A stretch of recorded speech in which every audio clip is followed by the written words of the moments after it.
Hello, everyone, and welcome back to What Is, the channel where we unravel life's biggest questions, one perplexing topic at a time.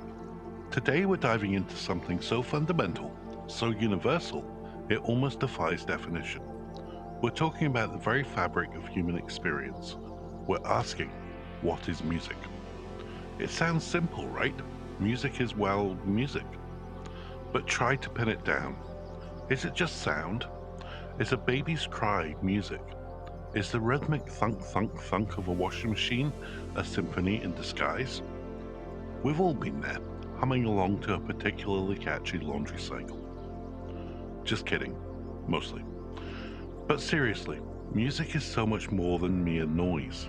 It's organized sound, yes, but also emotion, memory, culture, and connection. It's a language understood across borders, even when the lyrics are gibberish.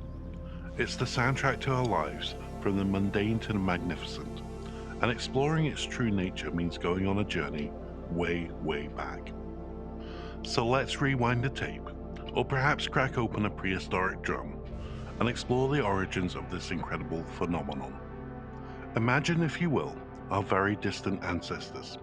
They lived in a world without Spotify, without concert halls, without even a decent pair of noise-cancelling headphones. What did they have? The sounds of nature, rustling leaves, roaring beasts, the gentle babble of a stream, and their own bodies, heartbeats, footsteps, the rhythm of breathing, and likely their voices. The prevailing theory is that music didn't just appear one day, fully formed with violins and a conductor.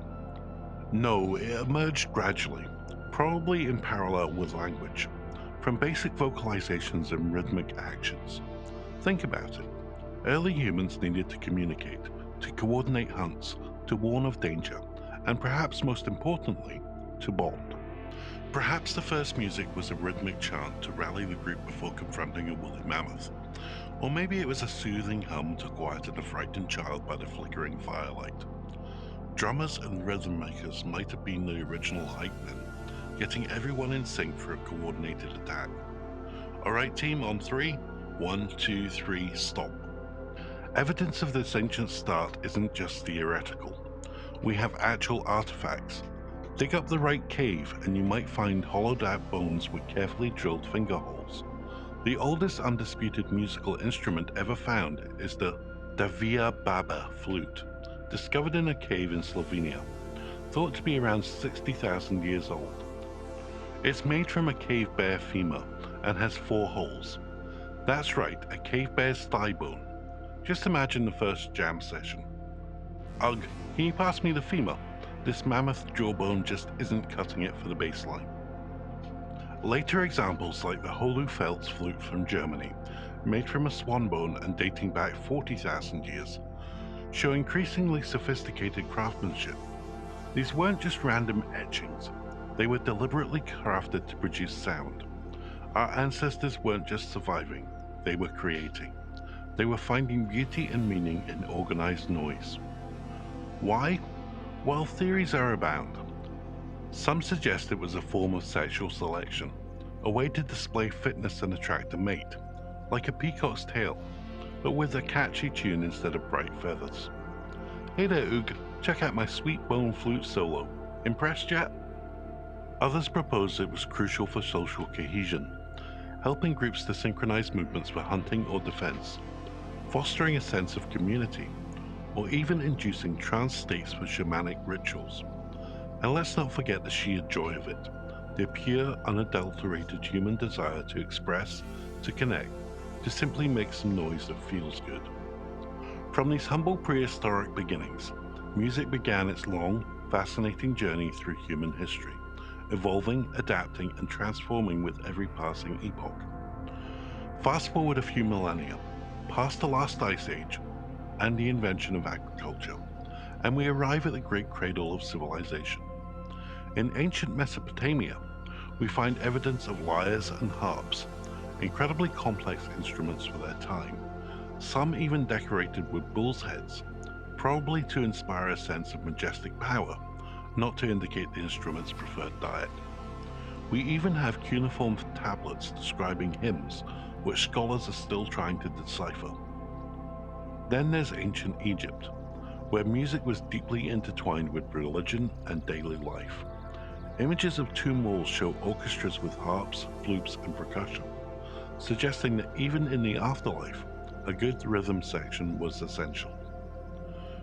But perhaps no ancient culture shaped our understanding of music more profoundly than the Greeks.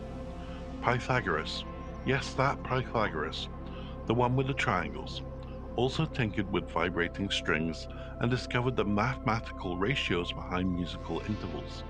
Octaves, perfect fifths, perfect fourths, these weren't just arbitrary sounds, but elegant mathematical relationships. The Greeks believed that music had an ethos, influencing character and emotion. Play too much of a certain mode, and you might become effeminate. Play another, and you're a brave warrior. Which, when you think about it, puts a lot of pressure on your playlist choices. Are you listening to enough warrior mode music today? As empires rose and fell, music continued to adapt. In the medieval period, particularly in Europe, music became dominated by the church.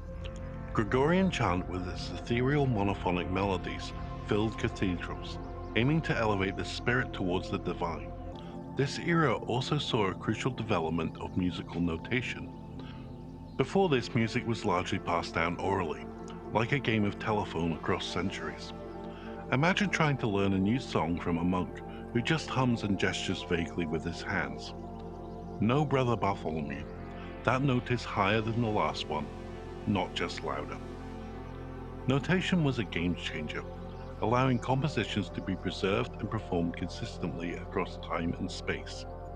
Then came the Renaissance, a rebirth of art, science, and the human spirit. Music became more complex, with the rise of polyphony, where multiple independent melodic lines weave together. Madrigals, secular songs for multiple voices, flourished, often filled with witty lyrics and intricate harmonies. Composers were no longer just servants of the church, but artists in their own right, exploring new forms and expressions. The Baroque era, roughly from 1600 to 1750, was all about grandeur and extravagance.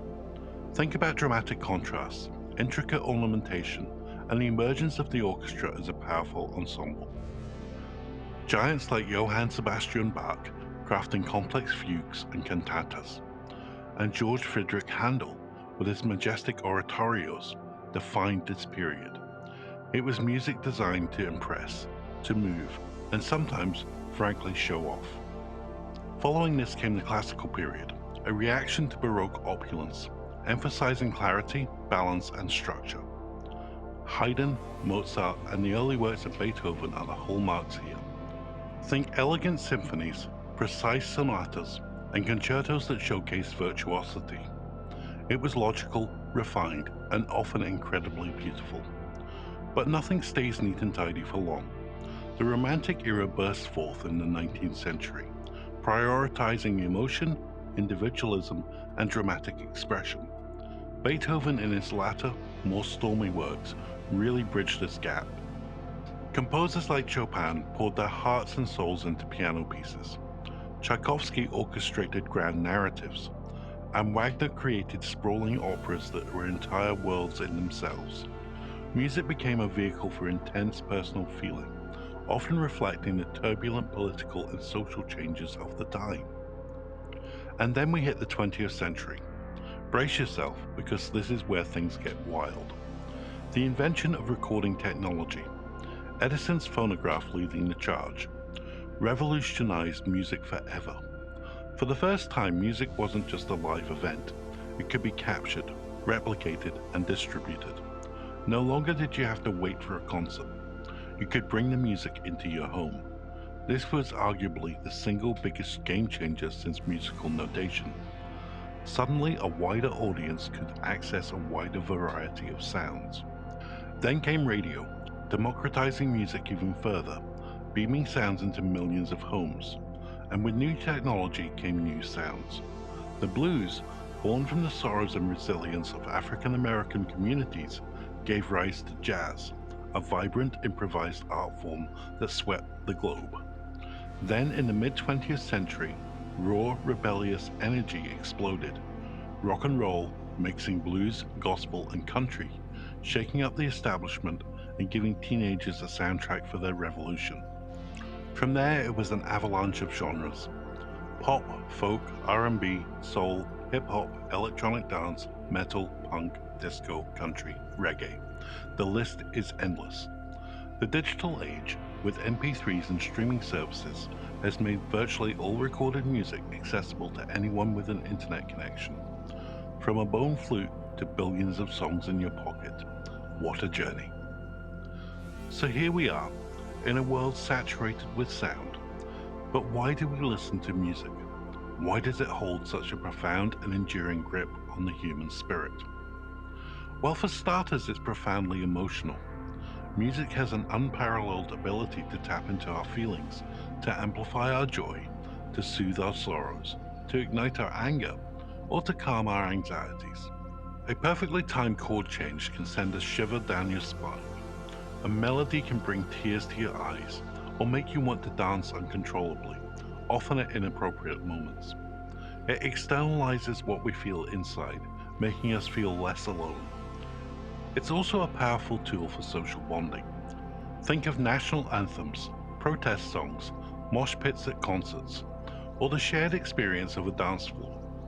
Music brings people together, fostering a sense of community and shared identity. You like that band? Me too.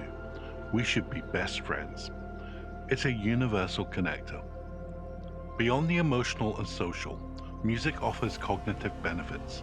Studies suggest that listening to music can improve memory, focus, and even language acquisition. Learning an instrument can boost problem-solving skills and creativity.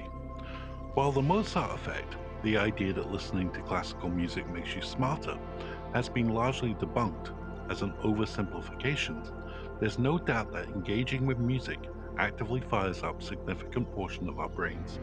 It's a mental workout disguised as entertainment. And sometimes we just need it for motivation. That workout playlist that gets you through the last mile, the pump up anthem before the big presentation, the chill out tunes when you just need to unplug. Music is the ultimate personal assistant for our moods and tasks. It helps us escape, focus, or simply exist more fully in the moment. Ultimately, perhaps the most profound reason we listen to music is that it speaks to something in us that words cannot. It bypasses the analytical mind and goes straight for the soul. It's an abstract art form that communicates universal truths through patterns of sound. It gives form to the formless, expresses the inexpressible, and often feels like coming home. From the first rhythmic clang of bone on rock to the intricate digital symphonies of today, music has been a constant companion to humanity. It's our oldest art form, our most universal language, and perhaps the purest expression of what it means to be human. It's not just what it is, but how it makes us feel, and the countless ways it helps us navigate the bewildering, beautiful journey of life. So the next time you hear a melody, pause for a moment. Appreciate the millennia of human ingenuity, emotion, and connection that have gone into creating that sound. It's more than just noise, it's magic. And that, my friends, is a little glimpse into what music is. If you enjoyed diving into this topic, please hit that like button, subscribe to What Is for more explorations into the mysteries of the universe, and let us know in the comments below, what's your go-to piece of music, and what topic should we unravel next? Thanks for watching, and we'll see you in the next one.